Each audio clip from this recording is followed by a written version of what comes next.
I'm not sure, but that's the page for a lot of you. It was that A7 absolute value page.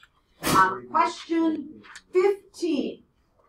If we are setting this up and it says you want to travel, this family wants to travel at least 250 miles in the first 5 hours of driving, what is their average speed going to be? So at least 5 hours, and if we are thinking about this, 5 hours times whatever our speed is, S or X, where X is our speed, our average speed. And if we are looking at that, we want to get, so that they meet our goal of traveling at least 250. Could I travel 300? If I'm going at least 250, could I be 300? Or could I be 200? Which one can I be? If I want to go at least, I could be 300, right? So I want 5x to be greater than 250. And then you were just dividing by 5 to get your speed. It says that you used to be greater than or equal to. Equal, thank you. Yes. Greater or equal. 45.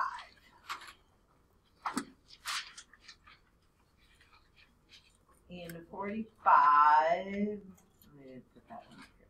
In 45, the problem that you are looking at is that do you need the 3 hours in your work in number 45? Is the 3 hours, do you put that anywhere in the problem? No. You are putting down that when we look at that problem that the first 3 hours cost us $1,500, right? Plus, for each half hour after that, we are spending $125 for each half hour. And you might have used the variable h, right? And we want to spend, we only have, our student council only has less or equal to 2,125. So this should be the equation, something similar to this that I'd be looking at. And yes, you are subtracting 1,500. And when you do that, as we look at the problem, we then have, Abby, what'd you get? 125H was 625. And we're going to divide both sides. Soren, did you get this far? Okay, what'd you get when you divided? 5. Now, we want to keep in mind that they had already paid for 3 hours, right? This was 3 hours of it. And it says we can go less or equal to 5, and these are not 5 hours, right? These are 5 half hours. So now does it make sense, the answer? So this is not 5, this is 2.5 hours, right? Because this is 5 half hours. Does that make sense? So we have 3 hours, so that's how they got the 5.5 hours. Does that make sense to answer the question then, if you were getting that wrong? And I think that always makes people like get this answer and go, either they think the answer is 5, or they think it should be 8 because they add 5 on to 8, 3 to get 8 hours. But it's 2 hours plus 2.5 hours because this was half hours. Okay, so that kind of gives people a problem on that one. And in 47, they were just looking for multiple choice of which one makes sense, and it should be, if it's hypothermia, that your body temperature is greater than that, so it should have been choice D, I think, as you were looking at. And if you still have questions, make sure you're checking with me. The most common mistake that I saw on a lot of people's papers when they were doing that first page that I handed back of A10, maybe, that you handed in, was a lot of you did not, when you divided by a negative, you didn't flip the inequality, and then I don't think you were checking your answers. So when it asked you to graph, there was some on that worksheet that I handed back, and the papers looked something like it was the one of the last two, and it was like 4 was less or equal to negative p over 2. And a lot of you multiplied by 2. Some of you forgot, okay, yeah, I have to multiply by -2. And remember, my hint was that anytime you have that inequality, that negative out in front, put the negative with your denominator, so now you're seeing this. So now, then this was the answer that a lot of you got, and then you did something like P is greater or equal to -8. And my question to you was, when you are graphing this, if I am looking at this, 0 should make it true, right? If I'm thinking that you did it like this. And so if you think 0 makes it true, and you go back to the original problem, which was P is less or equal, or 4 is less or equal to, and it was -P over 2, and I plug in 0, is 4 ever going to be less or equal to 0? 0 makes this false, right? But you're saying it should be a solution if you graph this. So 0 is a super easy number to check back in here and go, oh man, I know I need to put the inequality going this way. Oh yeah, I forgot to reverse it. And then maybe you'll do that reverse. But by quick doing that check of like 0 instead of any other number on here, that is the easiest one to check. And it should have made it false. You should not be going towards 0, okay? Yeah. That was on that worksheet that some of you I may not have handed yours back, but it was on like the homework that you handed back, that I handed out back to you. It was on that one. It wasn't from today. So, all right, let's look at solving compound. And again, it just goes back to how are we solving these? So Abby, it was on the A9 worksheet. That's where a lot of people got those wrong. So on this one, compound, if we are looking at that word, okay? So as we look at the word compound, what do we know compound, if we're thinking about that? Josie, what comes to mind in compound? What words? Maybe even in English more. Compound. Like compound sentences. Yeah. Compound sentences. What do you use in compound sentences? Like, yeah. So are there words that you put like two sentences together? Conjunctions. Conjunctions like? And. And Or, right? So when we use, what words do you use? What does the word compound mean? Usually compound, when we are thinking of it, it has a math meaning of at least bringing two things together, right? So compound, bringing two things together. And a lot of times our words in mathematics are going to be the and the or, okay? And a lot of times when we do and, we might say it has to be in both.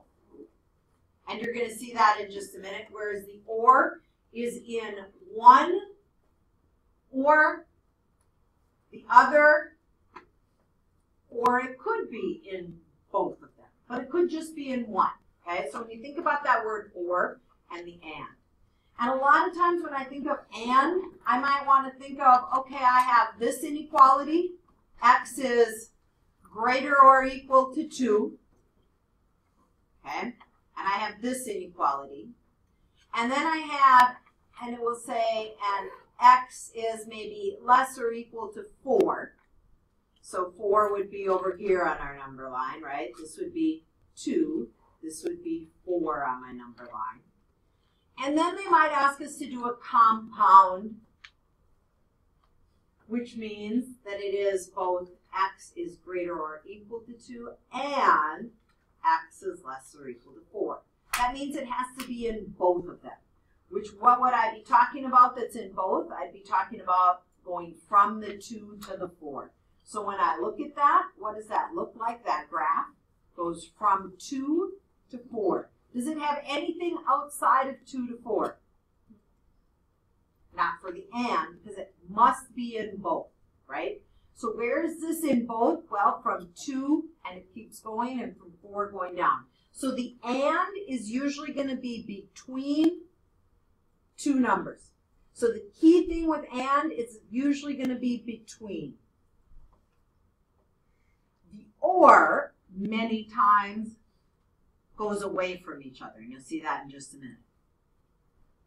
So when you think of the and is going to go between, the or, goes away. So between meaning our graph, a lot of times, even if it's open or closed circle, whereas when it goes away, it might be something like one goes this way and one goes in this direction. For example, if x is less or equal to 2, we would have our number at 2. And it says then x is greater or equal to 4. And so at 4, I would have a closed circle. And if I said it could be an x less or equal to 2 or x greater or equal to 4, and I said, what's your answer? You could tell me it's every number less than 2 and every number greater than 4. So the difference between the and usually will go between, or goes away. As you look at that next part down in your notes, Michael, would you read, please? Yep. You find the solutions of the compound inequality either by identifying where the solution set of the distinct inequalities overlap, or by combining the solution sets to form a larger solution set. So anytime we see that word and, anytime we are working with and is usually going to be the overlap. What do they have in common? Okay, so keeping in mind, anytime we're working with and, we're looking at what's in both of them. Okay. Whereas when we do the or part, the or is what's contained in each graph, and so a lot of times it goes away from each other. Okay. And it says we can always rewrite, and just so you know, I will take this answer right here. But a lot of times you will see the answer written like this second way right here, where it says 3 is less or equal to x, which is less or equal to 7. When you read this, you still read the middle x first. So just like here, you read this as x is greater or equal to 3. If you have this inequality, you read this as x is greater or equal to 3, and x is less or equal to 7. So you read it the same way. And I will not mark it wrong if you leave your answer this first way. But if you write it this way, you got to make sure your inequalities go in the right direction. Okay. Another way it says to read it is x is between 3 and 7 inclusively. If we say inclusive, that means with the equal. If we just say between 3 and 7, then that would be greater than or less than. Okay. So when they use that word inclusive, inclusive means to tell you that you're going to have that closed circle. Okay. So just making sure vocabulary that you're aware of that. Top of the next page then, as we are looking at that.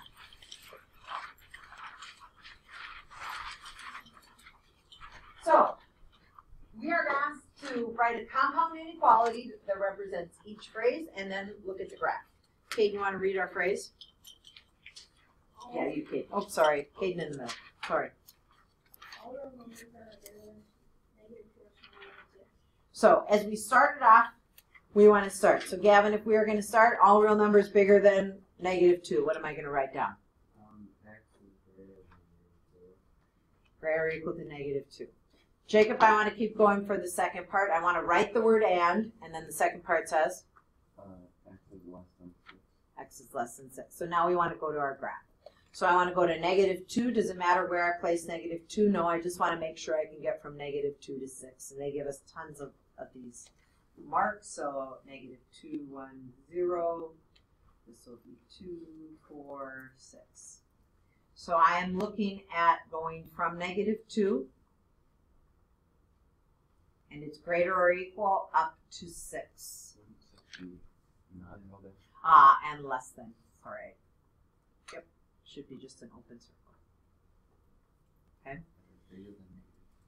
Okay. So greater or equal, the numbers that are bigger than, greater or equal to -2 and less than 6. This is the other way I would take this answer. I would take it this way. What's that? How is it greater than or equal to? Just bigger, I'll go with. I'm with you. Just a greater.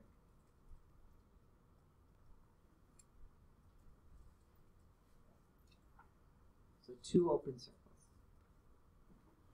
So I could write it this way. I can put X in the middle. I can put the larger number usually goes over here. And then our smaller number is on this side. So I can write it this way also. I will take either one. You must have the word and in there if you're writing the 2 separate ones. Because when we take a look at the next equation down,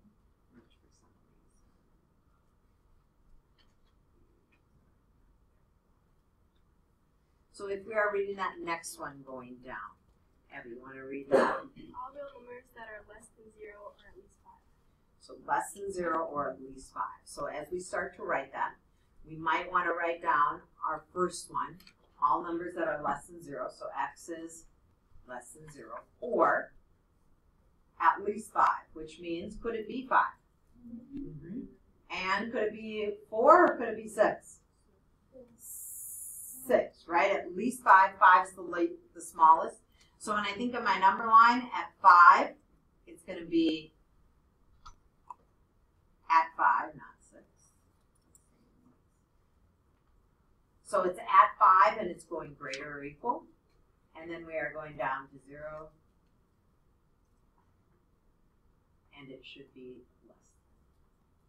There's no other way to write this than with the or. And you're done. Okay? So please try that next one and check with your shoulder partner. It's like the first one. It's a lot like the first one. All real numbers that are at least -4 and then less than 6. So it's a lot like the first one. So try that one and check with your shoulder partner. It should be one that goes between, right? At least and less than. Okay? So check with your going in between the two. So greater or equal to -4 to less than 6. I will take it either way. I will take it this way or I will take your answer this way. Questions on how you need to write it. Okay, so you're going to have the first part of your homework looks a lot like this where you're looking at those. Let's take a look at that next part down in your notes. So if we look at this one, this is where a lot of your homework, you're going to see a problem that looks like this. So before we just have one basic inequality, now you have something compound like this. This is an and one because it's in between the two. And what you have to do is you have to do whatever you do in one part of the equation, you must do to all parts. So we're going to add 4 to every single part of that equation. As you add 4 to every single part, the first part is going to be a 1, right? Now we have only an m, and -1 plus 4 gives us 3. We are now asked to graph this. So we are going from 1 to 3. We read this as m is greater or equal to 1 and m is less than 3. So when you read this, you always want to do the variable part first. M is greater or equal to 1. That means a closed circle at 1 up to 3 with an open circle. Read the variable first, okay?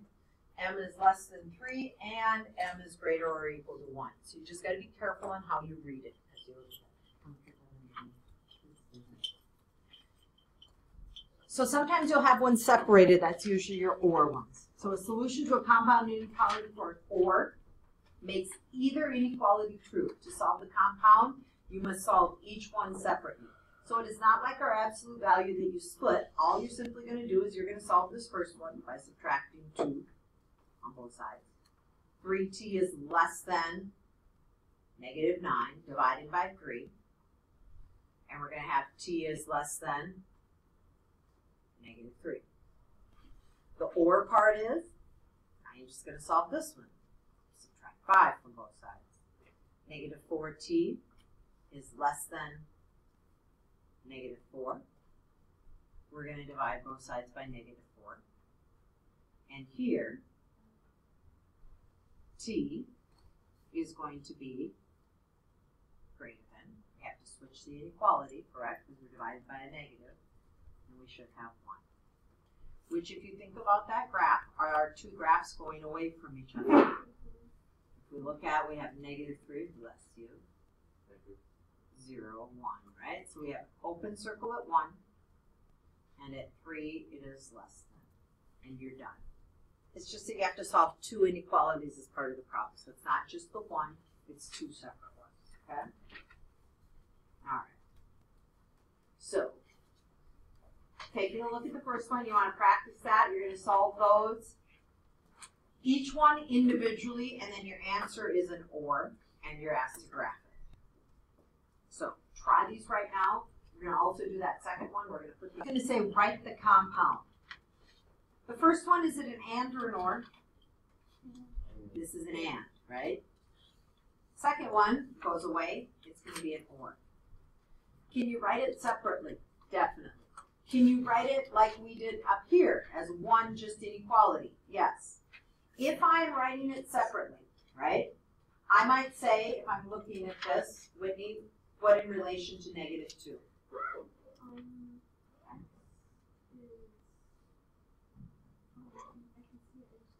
It's in your notes also, if you look in front of you. So what would you say in relation to -2? What's happening? Greater or less? Greater. X is greater than -2, right? Dylan, if I'm looking in relation to 3, what would you say? X is less than 3. X is less than 3. If I want to put the X in the middle of the 2, I would say X is less than 3 and X is greater than -2. I will take either one of these answers. I will take both answers, okay? When it's the or, there's really only one thing that we are looking at, okay? So if I'm looking at the or, Lainey, I'm looking at in relation to -1, what happened?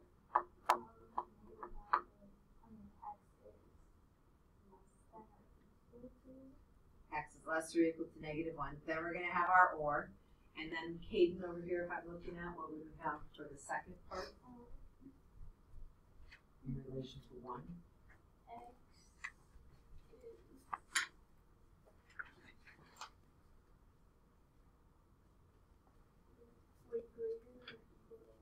Greater or equal. And so our arrows are pointing the way for which way our inequality is.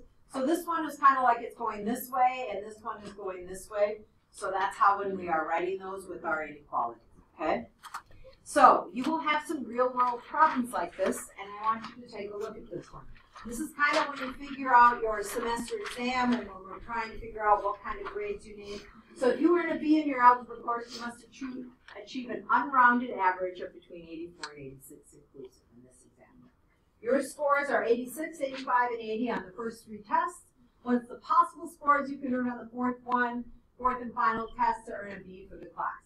So we are going to set it up with what are our 2 grades in between. It's less than, greater or equal to 84, less or equal to 86. In our algebra class, it goes from, if we're looking at a B, it goes from 80 to 89, right? We're going to put our 3 test scores, and we add those together and get 251 plus X, because that's the total of those 2, all divided by 4. The inverse of dividing by 4 is to multiply every single thing by 4 to start out with. And then it's a pretty easy problem of subtracting 251 from both sides. And as we look at this, the question is, as we are looking at those grades, we have to get between an 85 and 93 on our test in order to get this grade. So by adding 336 minus 251 and 344 minus 251, we could possibly get a B in this class, all right? As you look at this following example, it says, okay, your algebra class, you have to be inclusive between 84 and 86. Here are your 3 test scores out of 4. So our problem looks almost exactly the same, and your one in your homework will look very much like this. We are going to put 84 as our low score, and over here 86, and because it's inclusive, we want the equal with it. Our scores were 78, plus 78, plus 79, plus the last test score. We don't know what we're getting on that. And since it's the average, we're dividing by 4. So as you are looking at this, please add those numbers together as you are looking. 78, 78, and 79. Do you think it's possible? Doesn't look like it. So we have 84, right? What'd you get for a score here if we add those 3 together? 235. All of that over 4.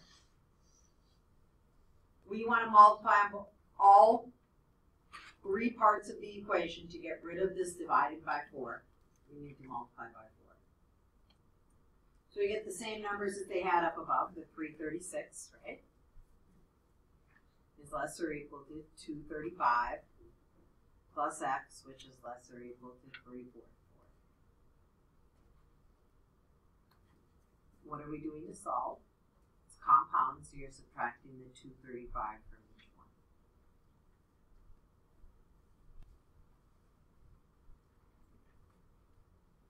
So if we are taking a look at this, it says the first three isn't possible. What's this lower score? 101. You have to have greater or equal to 101. So 100 is your maximum grade. Is this possible? No. Why? Cannot have a score over 100. Have to have 100%. Can't get 101.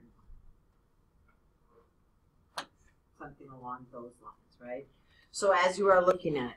Now tomorrow we get into more of the absolute value. So if you really mess up on that first part, please make sure you take a look at that. So when you are doing your homework tonight, you're doing 9 to 21 odd.